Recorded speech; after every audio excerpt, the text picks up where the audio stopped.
ഇന്ത്യയും ഓസ്ട്രേലിയയും തമ്മിലുള്ള ബോർഡർ ഗവാസ്കർ ട്രോഫി ടെസ്റ്റ് പരമ്പര ക്ലൈമാക്സിലേക്ക് നീങ്ങുകയാണ്. 3 ടെസ്റ്റുകൾ കഴിഞ്ഞപ്പോൾ ഇരു ടീമുകളും 1-1 ഒപ്പമാണുള്ളത്. അതുകൊണ്ട് തന്നെ ഇനിയുള്ള 2 ടെസ്റ്റുകളുടെ ഫലമാണ് വിജയികളെ തീരുമാനിക്കുക. ആദ്യ ടെസ്റ്റിൽ ഇന്ത്യ 295 റൺസിന് ജയിച്ചപ്പോൾ രണ്ടാം അങ്കത്തിൽ ഓസീസ് 10 വിക്കറ്റിന് കണക്ക് തീർക്കുകയും ചെയ്തു. മഴയിൽ മുങ്ങിയ ഗാബയിലെ 3-ാം ടെസ്റ്റ് സമനിലയിൽ കലാശിക്കുകയായിരുന്നു. ഈ മാസം 26 മുതൽ മെൽബണിലാണ് ഇനി 4-ാം അങ്കം തുടങ്ങുവാനിരിക്കുന്നത്. ഇന്ത്യ വലിയ ആത്മവിശ്വാസത്തോടുകൂടി തന്നെയായിരിക്കും ഈ ഒരു മത്സരത്തിൽ ഇറങ്ങുക. മാത്രമല്ല, ഈ ടെസ്റ്റിൽ ഇന്ത്യ ജയിക്കാനുള്ള സാധ്യതയും വളരെ കൂടുതലാണ്. എന്താണ് അതിന് പിന്നിലെ കാരണമെന്ന് നമുക്കൊന്ന് പരിശോധിക്കാം.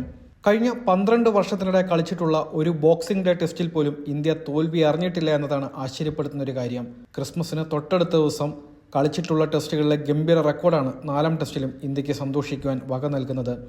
ഈ റെക്കോർഡ് മെൽബണിലെ 4-ാം അങ്കത്തിൽ രോഹിത് ശർമ്മയ്ക്കും സംഘത്തിനും നൽകുന്ന ആത്മവിശ്വാസം വളരെ വലുതായിരിക്കും. കൂടുതൽ കരുത്തോടെ ആഞ്ഞടിക്കുവാൻ ഈ കണക്കുകൾ ഇന്ത്യയെ തീർച്ചയായും സഹായിക്കുകയും ചെയ്യും. എന്നാൽ ബോക്സിംഗ് ഡേ ടെസ്റ്റുകളിൽ ഇന്ത്യയുടെ അവിശ്വസനീയമായ റെക്കോർഡ് ഓസ്ട്രേലിയയെ ആശങ്കയിലാക്കുന്ന ഒരു ഘടകം തന്നെയാണ്. ബ്രിസ്ബണിലെ ഗാബയിൽ നടന്ന 3-ാം ടെസ്റ്റിൽ നടത്തിയ ഗംഭീര തിരിച്ചുവരവാണ് മെൽബണിൽ ഇന്ത്യയുടെ വിജയ സാധ്യതകൾ വർദ്ധിപ്പിക്കുന്ന രണ്ടാമത്തെ ഘടകം. സമനിലയിൽ കലാശിച്ച കഴിഞ്ഞ ടെസ്റ്റിന്റെ 3-ാം ദിനം വരെ ഓസ്ട്രേലിയയ്ക്കായിരുന്നു മേധാവിത്യം. ഇന്നിംഗ്സ് വിജയം തന്നെ അവർ സ്വപ്നം കാണുകയും ചെയ്തിരുന്നു. എന്നാൽ 4-ാം ദിനം ഇന്ത്യയുടെ ഉയർത്തെഴുന്നേൽപ്പാണ് കണ്ടത്. ഓസീസിന്റെ 1-ാം ഇന്നിംഗ്സ് ടോട്ടലായ 445 റൺസ് പിന്തുടർന്ന ഇന്ത്യ ഒരു ഘട്ടത്തിൽ ഉറപ്പായും ഫോളോ ഓൺ വഴങ്ങുമെന്നായിരുന്നു കരുതിയിരുന്നത്.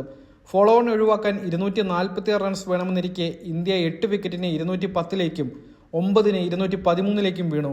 എന്നാൽ അവസാന വിക്കറ്റിൽ ആകാശ് ദീപിന്റെയും ജസ്പ്രീത് ബുംറയുടെയും പോരാട്ട വീര്യം ടീമിനെ കൈപിടിച്ച് ഉയർത്തുകയായിരുന്നു. ഇതോടെ 260 റൺസ് നേടി ഫോളോ ഓൺ ഇന്ത്യ വേണ്ടെന്ന് വെക്കുകയും ചെയ്തു. ഇതിനുശേഷം ബൌളിംഗിലും ഇന്ത്യയുടെ ആധിപത്യമാണ് നമ്മൾ കണ്ടത്. ഓസീസ് ബാറ്റിംഗ് ലൈനപ്പിനെ ഇന്ത്യ തകർത്തെറിഞ്ഞു. 7 വിക്കറ്റിന് 89 റൺസിലേക്ക് അവർ കൂപ്പുകുത്തുകയും ചെയ്തു.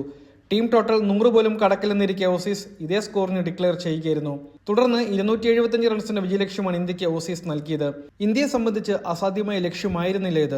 2-3 പേർ മികച്ച ഇന്നിംഗ്സുകൾ കളിച്ചാൽ പിന്തുടർന്ന് ജയിക്കാവുന്ന ടോട്ടലായിരുന്നു ഇത്. പക്ഷേ ഇന്ത്യ വിക്കറ്റ് നഷ്ടമില്ലാതെ 8 റൺസിൽ നിൽക്കെ മഴയെത്തുകയും തുടർന്ന് മത്സരം ഉപേക്ഷിക്കുകയുമായിരുന്നു. പരാജയത്തിന്റെ വക്കിൽ നിന്നാണ് ഈ തരത്തിലൊരു തിരിച്ചുവരവ് നടത്തിയ ഇന്ത്യ അവിസ്മരണീയമായ വിജയത്തിന് അരികിലെത്തിയത്.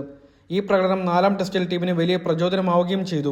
ഇതേ ആത്മവിശ്വാസത്തോടെ മെൽബണിലും കളിക്കാൻ സാധിച്ചാൽ 4-ാം അങ്കത്തിൽ ഓസീസിന്റെ കഥ കഴിച്ച് പരമ്പരയിൽ 2-1 മുന്നിലെത്തുവാൻ ഇന്ത്യക്ക് സാധിക്കുകയും ചെയ്യും.